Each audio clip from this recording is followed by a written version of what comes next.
Command centre में एक और बड़ी खबर का वक्त हो चला है। ईरान और अमेरिका को बड़े नुकसान का दावा किया गया है। जी, अमेरिकी फाइटर जेट F-18 गिराने का दावा किया गया है ईरान की तरफ से। ईरान ने एक बयान जारी किया जिसमें कहा कि यूएसएस अब्राहम लिंकन पर भी हमला किया है। अमेरिका ने ईरान के दावों को खारिज कर दिया है और इस बीच अब दावों वाली आप कहिए कि अब गेम खेली जा रही है दोनों तरफ से, और खासतौर पर ईरान की तरफ से।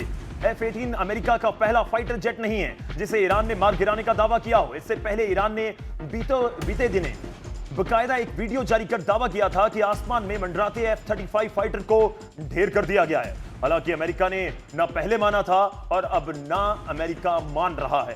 तो ये बहुत बड़ी खबर है इस समय की, और क्या वाकई ही टारगेट किया गया। और आपको यह भी बता दें कि ये ईरानियन जो मिलिट्री है उसकी तरफ से बकायदा एक वीडियो जारी किया गया अपने ट्विटर हैंडल के ऊपर, अपने एक्स हैंडल के ऊपर, और उसकी तस्वीर हम आपको स्क्रीन के ऊपर दिखा रहे हैं कि किस तरह से जहाज उड़ रहा है और उसको टारगेट किया गया।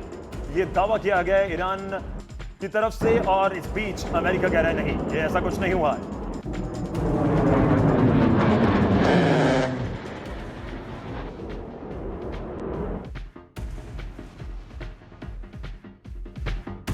तो क्या वाकई इस तरीके से ये सब कुछ किया जा रहा था जो तस्वीरों के जरिए दिखाने की कोशिश हो रही है? मेजर गौरव आर्य हमारे साथ हैं लगातार, और कमांड सेंटर में हम बात कर रहे हैं कि क्या वाकई इस जंग को दौर में लेकर जा रहा है पूरा मिडिल ईस्ट, जहां से वापस आना मुश्किल है। सीज फायर अब लग रहा है कि नहीं, इसमें कोई दम नहीं है। मेजर गौरव आर्य, ये तस्वीर क्या बयान करती है? मान लिया जाए या फिर क्वेश्चन मार्क? देखिए, इसमें दो बातें हैं। क्या F-18 को, हॉर्नेट को गिराना कोई असंभव बात है? नहीं, फोर्थ जनरेशन जेट है। अगर आपके पास सरफेस टू एयर मिसाइल हैं, अगर आपके पास एयर डिफेंस ठीक है, आप गिरा सकते हैं। लेकिन इसका मलबा कहां पे है? अगर ईरान के ऊपर मंडरा रहा है, ईरान के ऊपर उड़ रहा है, तो इस जहाज का मलबा कहां है? Finally the proof is in the pudding. भाई आप बताइए कि हमने ये मार गिराया है, ये जहाज पड़ा है अमेरिकन, वो जहाज है कहां? ये ईरान दिखा नहीं पा रहा है, ये दिखा नहीं पा रहा है ईरान। अगर फाइटर जेट, अगर फाइटर पायलट इससे इजेक्ट हुआ है, अगर वो निकला है इससे, तो फाइटर पायलट कहां पे है? अगर ये जेट गिर गया तो गिरा कहां पे है? ये कह रहे हैं कि इसको मार दिया, ठीक है लग गई, लेकिन इसका मतलब ये सेफली अपनी जगह वापस पहुंच गया है। इसका आगे भी तो बताएंगे ना। मार दिया तो ठीक है। मैं तस्वीर को थोड़ा समझाने की कोशिश करता हूं, थोड़ा ध्यान रखिएगा। हमने सर्कल किया है और आपको जहाज नजर आ रहा है, और यही दावा है कि इसको हिट किया गया है। हिट होना और गिरा देना दोनों में अंतर है। यहां पर आपको नजर आ रही है कि कैसे तस्वीर में नजर आया फाइटर जेट, और उसको थोड़ा सा हिट किया जाता है, और तस्वीर सब कुछ बयान कर रही है। लेकिन ईरान तो दावा कर रहा है कि हमने गिरा दिया, लेकिन बहुत इंपॉर्टेंट है, यहां पर हिट हुआ है। हिट होना और गिरा देना दोनों में अंतर है। जी, हिट हुआ है और जहाज उसके बाद निकल गया है आगे। क्या यह जहाज डैमेज हुआ है? पक्का डैमेज हुआ होगा, पक्का डैमेज हुआ होगा, इसमें कोई मना नहीं कर सकता। इसका मतलब है कि गिरा नहीं हो सकता, कि गिरा ना हो। नहीं, गिरा अगर है तो ईरान के कब्जे वाले इलाके में नहीं गिरा, या तो बाहर गिरा है, वरना ईरान अभी तक मलबा दिखा देता। क्योंकि मलबा दिखाना जीत का आखिरी सबूत है कि साहब ये जहाज था, ये मारा, ये सामने पड़ा हुआ है, देख लीजिए। तो मैं एक चीज तो मानूं कि हाँ, ये इस पॉइंट तक तो ईरान के दावे में दम नजर आ रहा है कि हिट किया। करेक्ट, ये दावे में दम नजर आ रहा है कि उसने हिट करा है, और हिट करना असंभव नहीं है। ऐसा नहीं है कि फिफ्थ जनरेशन फाइटर है, पता नहीं लग रहा है रडार में कहां, ऐसा नहीं है। फोर्थ जनरेशन फाइटर है, पहले भी हिट हो चुका है, कोई बड़ी बात नहीं है, कर भी दिया होगा इन लोगों ने। मैं एक और चीज इसी जहाज के बारे में जानना चाहता हूं। आपने जिक्र किया कि हाँ, जंग चल रही है तो फिर टारगेट तो किया जा सकता है, और होंगे भी। इतना बड़ा क्यों हो जाता है कि अगर एक भी आपने चीज अमेरिका की हिट कर दी तो ईरान को लगता है कि इसे दिखाया जाए, इसके ऊपर बात की जाए, ये सबसे बड़ी बात हो गई है, और उसको बड़ा करके दिखाने की कोशिश कहीं ना कहीं होती है। क्योंकि एक बात आप समझिए, हम लोग इस इंफॉर्मेशन में बड़े कंफ्यूज हो रहे हैं गौरव जी, लेकिन एक बात हमें अपने जितने भी व्यूअर्स हैं साफ तौर पर बतानी पड़ेगी। मिलिट्री सक्सेस ईरान को नहीं मिला इस जंग में जी। आप बताइए कौन से बड़े इजरायली लीडर को मार गिराया? एक का नाम बताइए कि साहब इस इजरायली लीडर को ईरान ने मार गिराया, या इस अमेरिकी लीडर को मार गिराया, या इस बहुत बड़े जहाज को मार गिराया जो इसके नेवी का जहाज है, या इतने बड़े कोई मिलिट्री ठिकाने को अमेरिकन, उसको हमने उड़ा दिया। कुछ नहीं कर पाया, ऐसा कुछ भी नहीं कर पाया। लेकिन जब आपको एक सफलता मिलती है तो आप उसको एम्पलीफाई करते हैं। देखिए, बड़ी बात है, एक फाइटर जेट को मार गिराना छोटी बात नहीं है, और अगर ईरान ने करा है तो then it's in the sense कि it's a military success for Iran, no doubt. लेकिन ईरान के पास और कुछ है नहीं दिखाने के लिए भाई, it has nothing to show. चलिए, इसके ऊपर हम बात कर रहे हैं, और सवाल यह भी है कि अमेरिका ने ईरान के दो जो जिक्र किया जा रहा है, दो जगहों पर हिट किया है, और सवाल यह भी है कि जिनको हिट कर दिया गया तो क्या वाकई इतनी बड़ी बात कर दी गई?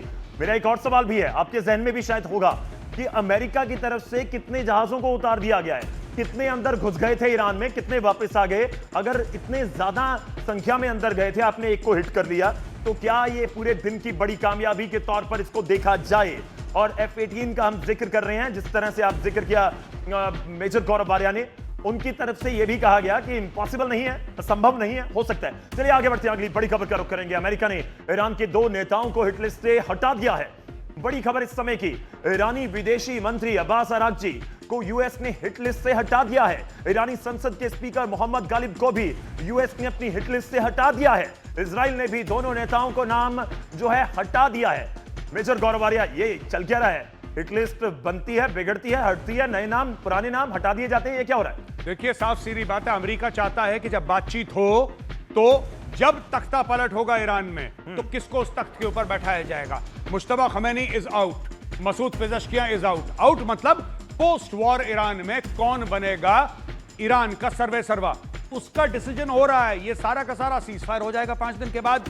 हॉर्मुज की खाड़ी को खुला, आप स्ट्रेट को खुला छोड़ दीजिए, ये सब ठीक है, ये अपने लेवल पे बात चल रही है। लेकिन असली बात यह है कि इन दोनों को इसलिए जीवन दान दिया गया है कि आप आके नेगोशिएट करो, आप आके बातचीत करो, हॉर्मुज के स्ट्रेट को आप खोलो, बाकी चीजों पे हम बातचीत करेंगे। और कुछ दिनों, इनको ऐसा नहीं कि इनको परमानेंटली बोल दिया है कि नहीं, आपके ऊपर से जो मौत की तलवार लटक रही थी वो हट गई, नहीं, it's only for a few days. वो कह रहा है 4-5 दिन ऐसे ही कुछ है, इफ आई रिमेंबर करेक्टली, 4-5 दिन के अंदर इनका गेम खत्म है। अगर इन लोगों ने नहीं बात मानी, फिर से इनके ऊपर टारगेट बन जाए। चलिए एक और बड़ी खबर आ रही है, उसका रुख करते हैं। F-18 अमेरिका का पहला फाइटर जेट नहीं है जिसे ईरान ने मार गिराने का दावा किया हो। ये अहम खबर इससे भी है क्योंकि आप समझिए कि स्थिति किस तरीके से बदल रही है। इससे पहले ईरान ने बीते दिनों में बकायदा एक वीडियो जारी कर दावा किया था कि आसमान में मंडराते F-35 फाइटर को ढेर कर दिया है। हालांकि मेजर गौरव बारिया जिक्र कर रहे हैं कि ठीक है, अगर जंग लगी हुई है तो दूसरी तरफ से भी चलेंगी तोप या फिर मिसाइल, तो कोई बड़ी बात नहीं है। हालांकि अमेरिका ने ना पहले माना था और अब ना माना है,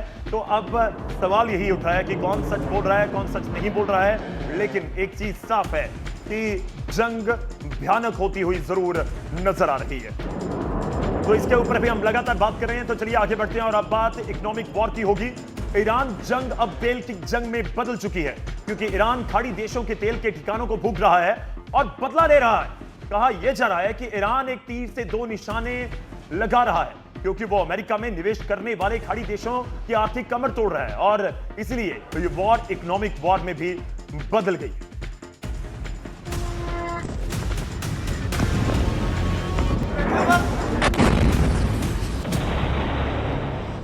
अमेरिका से बदला लेने के लिए ईरान खाड़ी देशों को दहला रहा है।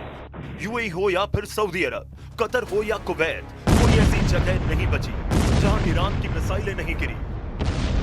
ऊपर से देखा जाए तो ईरान कह रहा है कि वो खाड़ी देशों में अमेरिकी सैन्य ठिकानों को टारगेट कर रहा है, लेकिन जिस तरह से ईरान ने खाड़ी देशों के सैन्य ठिकानों को निशाना बनाया, उसे देखकर तो ऐसा लगा कि असली कहानी कुछ और है। कुछ मीडिया रिपोर्ट्स में दावा किया गया कि ईरान ने खाड़ी देशों को जंग में इसलिए खींचा क्योंकि वह अमेरिका की अर्थव्यवस्था की कमर तोड़ना चाहता है। क्योंकि ट्रंप के कार्यकाल में आए नए विदेशी निवेश का 62% हिस्सा अरब देशों की तरफ से आया, जिसमें 27% अकेले यूएई का है।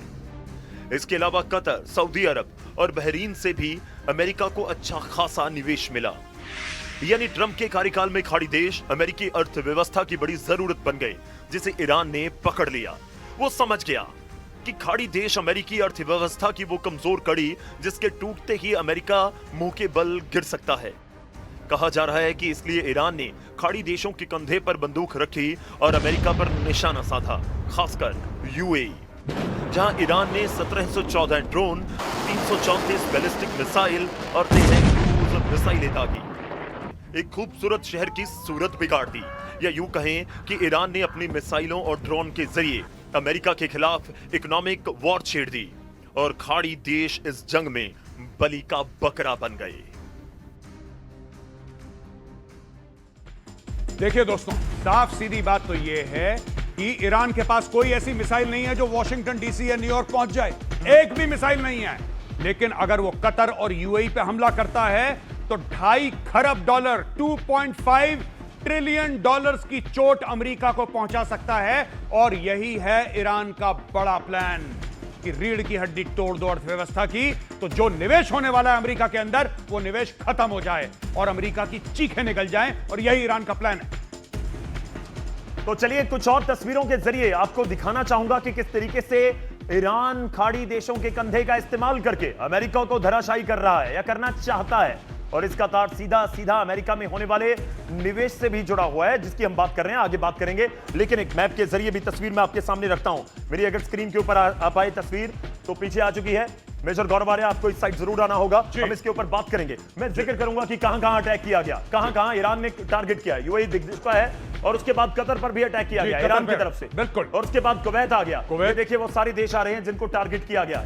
जी मैं थोड़ा सा और जूम करने की कोशिश करता हूं कि क्या ये बहरीन को जिस तरीके से टारगेट किया गया, क्या ये पूरी स्ट्रेटेजी का एक हिस्सा था या है? जी बिल्कुल, ये सारे के सारे इकोनॉमिक कॉम्पिटिटर हैं ईरान के। ईरान क्या बेचता है? तेल और गैस। कतर क्या बेचता है? तेल और गैस। बहरीन क्या बेचता है? तेल और गैस। यूएई क्या बेचता है? तेल और गैस। सऊदी अरब क्या बेचता है? तेल और गैस। आज की तारीख में तेल और गैस का कंट्रोल किसके पास है? ईरान के पास। स्ट्रेट ऑफ हॉर्मुज को कर दो ब्लॉक, इन सब का धंधा कर दो खत्म, अमेरिका का निवेश कर दो बंद। अब बताइए। मैं थोड़ा सा इसको रोक रहा हूं और यहीं पे हम कोशिश करेंगे कि आपको दिखा पाए तस्वीर, अगर ले पाए कि ईरान आ गया मैप में, और मैं इसको थोड़ा सा जूम करता हूं। देखिए ईरान के बिल्कुल इधर सऊदी अरब जहां पर टारगेट किया गया, और यूएई को टारगेट किया गया, और इसके साथ साथ अगला जो टारगेट था, अलग अलग टारगेट्स का मैं जिक्र कर रहा हूं। कतर जिसको टारगेट किया गया, स्क्रीन के ऊपर आएगा, और इसके बाद कुवैत को टारगेट किया गया। मैं इसलिए भी इन सबका जिक्र कर रहा हूं कि देखिए खाड़ी के देशों में हो क्या रहा है। खाड़ी के देशों में हो रहा है कि जो मुकाबला है तो सीधे तौर पर दो ही देशों के नजर आता है, लेकिन सब बीच में कूद पड़े हैं।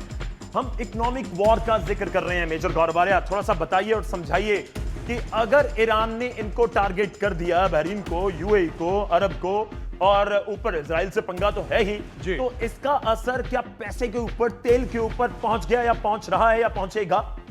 देखिए साहब, साफ सीधी बात है, $105 पर बैरल पहुंच गया है, और यही इसका लब्बो-लुबाब है।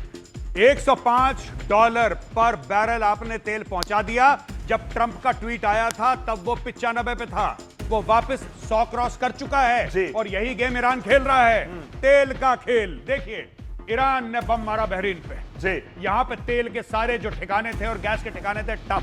सऊदी अरब पे मारा, अरामको पे, रियाद पे, आपको पता है ठप। यहां पे अगर आप कतर दिखा सकते हैं तो मैं आपको कतर का बताता हूं, जरा आप अगर जूम इन करें तो कतर के ऊपर जो हमला हुआ, बहरीन, कतर, यूएई, ये क्या है? ये सब देखिए कतर आ गया होगा। जी बिल्कुल साहब, जी। तो आपने देखा कि किस तरीके से साउथ पार्स पे हमला किया। उसके पास रास लफान कहां है? कतर में।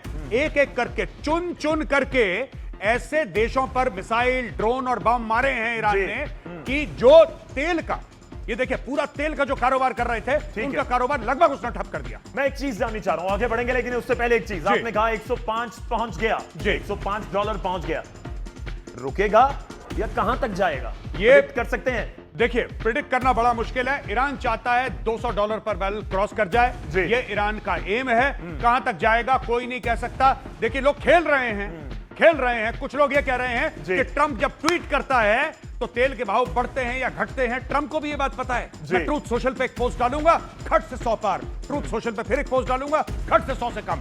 उसके बीच का गेम कौन खेल रहा है? इकोनॉमिक वॉर तो है, कोई ना कोई तो पैसा कमा रहा है गौरव, कोई ना कोई तो पैसा कमा रहा है। बिल्कुल, डेफिनेटली कोई ना कोई पैसा कमा रहा है। लेकिन इस बीच मैं आगे बढ़ता हूं और ऐसा लग रहा है कि ईरान का टारगेट अमेरिका की अर्थव्यवस्था है। आंकड़े तो इसे और इशारा कर रहे हैं और चीख चीख कर दावा कर रहे हैं कि ईरान ने खाड़ी देशों को जंग में इसलिए घसीटा क्योंकि वो अमेरिका में निवेश कर रहे हैं।